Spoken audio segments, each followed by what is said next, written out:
美食台的朋友，大家好，我是宋妈，台湾人。今天我要用虾皮为大家带来一个拌面拌饭杀手——腐乳虾酱，咸鲜诱人，特别适合下班后的快速料理。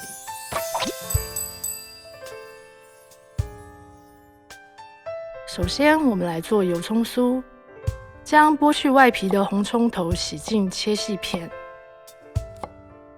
接着热油锅。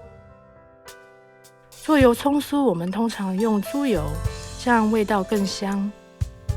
猪油和红葱头的比例为1:1，小火慢慢煸干红葱头，等到微微焦黄色就可以捞出，剩余的油留着。平时煮面、做汤都可以用。然后在料理机中放入干虾皮，打碎备用。现在就可以开始炒制酱料。先在锅中放入鸡油脂，煸出香味。鸡油相比食用油，它的香味会更加浓郁。如果家里没有，建议用猪油代替。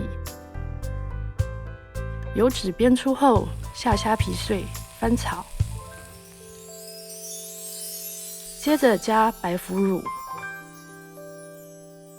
冰糖调味，再加油葱酥，翻炒均匀。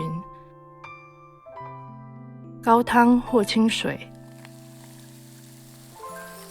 煮约15分钟，等到酱汁浓稠就可以关火了。鲜香美味的腐乳虾酱就做好了，用来拌饭、拌面都特别开胃。通常我喜欢搭配鸡丝，在米饭上面淋上酱汁，再来点鸡丝，一碗下肚特别满足。